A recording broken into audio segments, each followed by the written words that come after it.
Juvenis. Dear compatriots, it is my unique honor to address you on this day. This is the 3rd anniversary of our nation's independence, both as the president of our dear country and simply as a fellow Nigerian. On this solemn yet hopeful day, let us commend our founding fathers and mothers. Without them, there would have been no modern Nigeria. From the fading embers of colonialism, their activism, dedication, and leadership gave life to the belief in Nigeria as a sovereign and independent nation. Let us, at this very moment, affirm that as Nigerians, we are all endowed with the sacred right and individual gifts that God has bestowed on us as a nation and as human beings. No one is greater or lesser than the other. The triumph that Nigeria has achieved shall define us. The travails we have endured shall strengthen us, and no other nation or power on this earth shall keep us from our rightful place and destiny. This nation belongs to you, dear people. Love and cherish it as your very own. Nigeria is yours. Nigeria is remarkable in its formation and essential character. We are a broad and dynamic blend of ethnic groups, religious, tradition, and cultures. Yet, our bonds are yet intangible, strong, invisible, yet universal. We are joined by a common thirst for peace and progress, by the common dream of our prosperity and harmony, and by the unified ideas of tolerance and justice, forging a nation based on the fair application of these noble principles to a diverse population has been a task of significant blessing, but also serious challenge. Some people have said an independent Nigeria should never have come into existence. Some have said that our country will be torn apart. They are forever mistaken. Here, our nation stands, and here we shall remain. This year, we passed a significant milestone in our journey to a better Nigeria by democratically electing a 7th consecutive civilian government. Nigeria has proven that commitment to democracy and the rule of law remains our guiding light. At my inauguration, I made important promises about how I would govern this nation. Among those promises were pledges to reshape and modernize our economy and to secure the lives, liberty, and property of the people. I said that bold reforms were necessary to place our nation on the path of prosperity and growth. On that occasion, I announced the end of the fuel subsidy. I am attuned to the hardship that have come. I have a heart that feels and eyes that see. I wish to explain to you why we must endure this trying moment.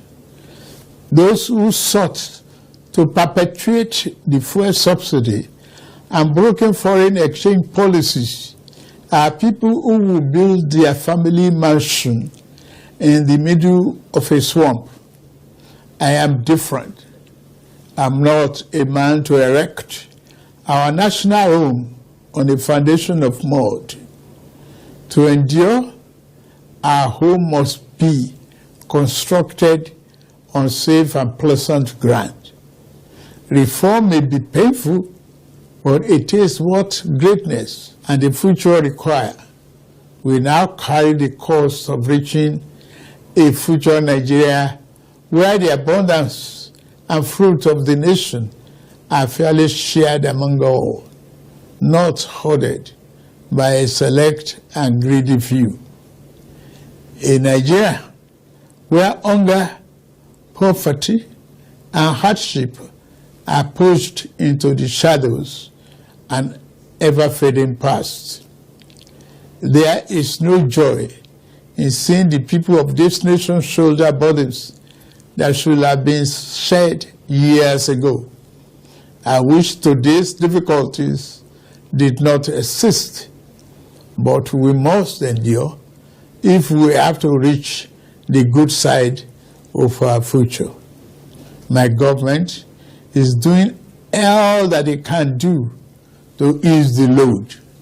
I will now outline the path we are taking to relieve the stress on our families and households.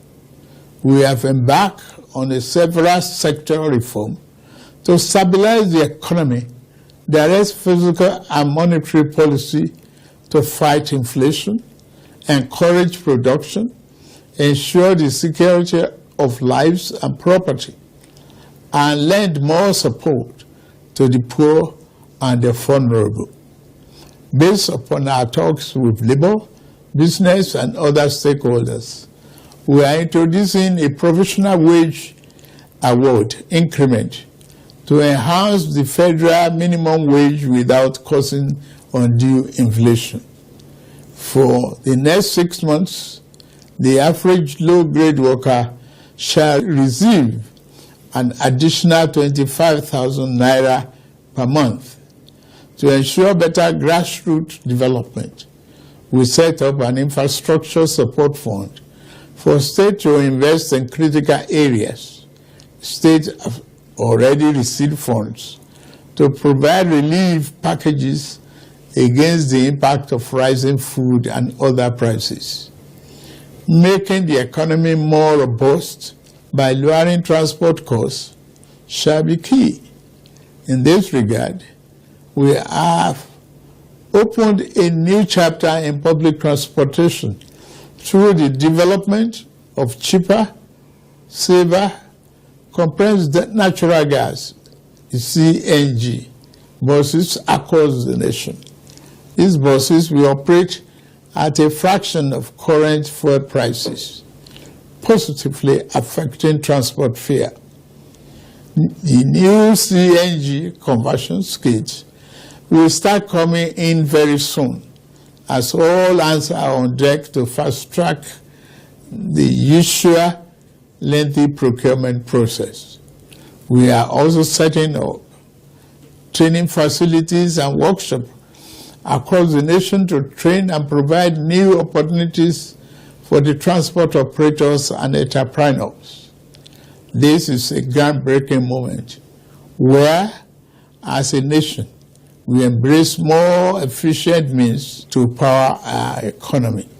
In making this change, we also make history.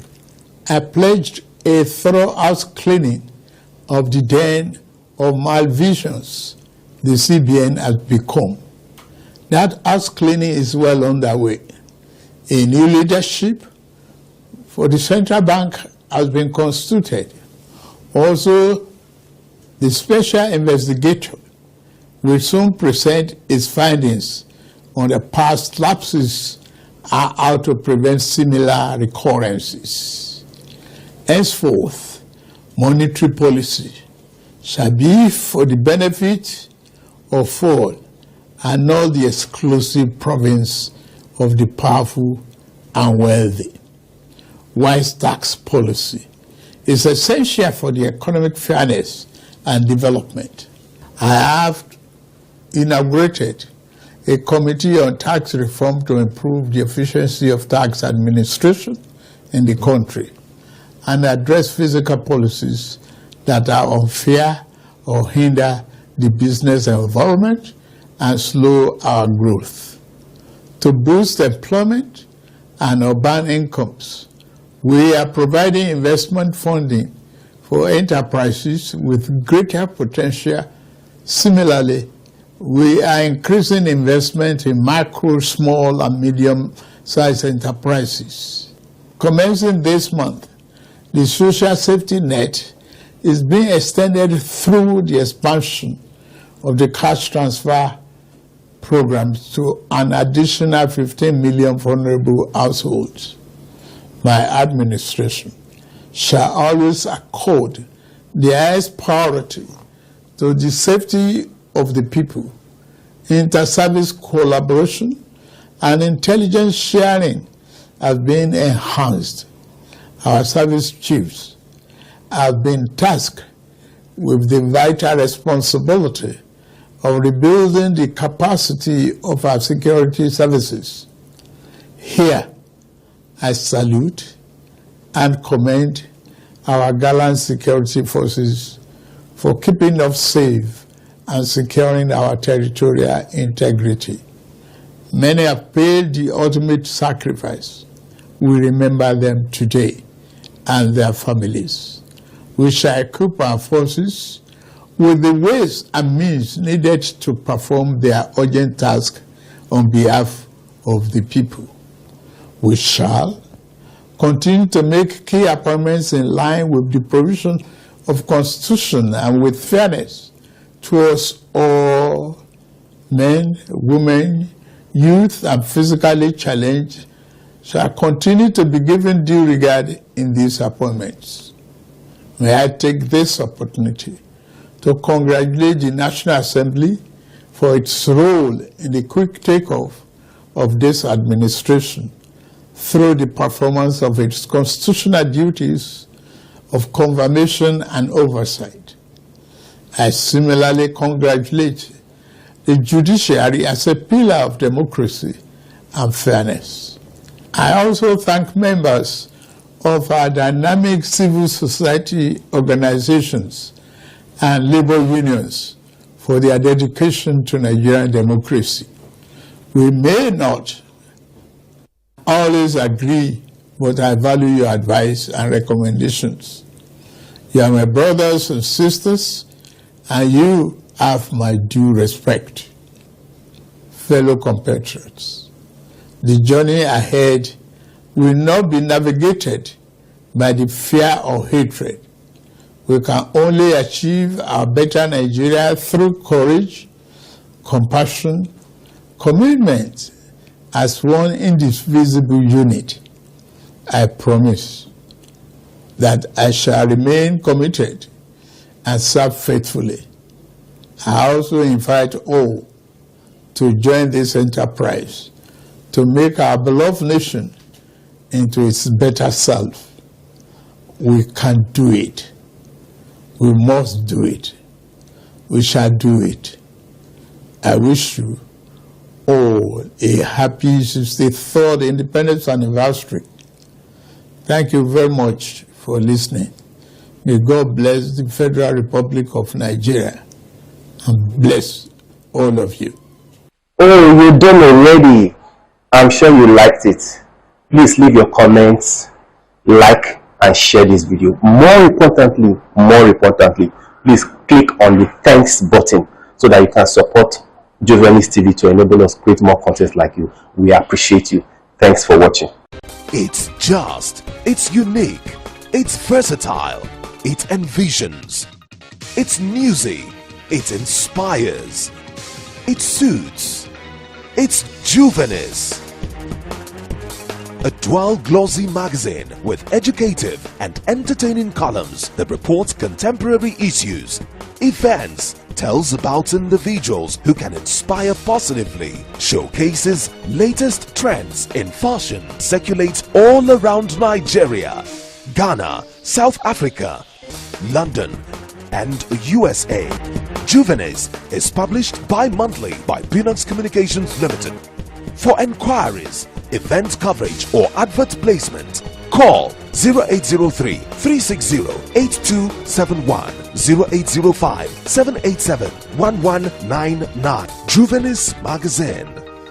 Inspiring the young at heart.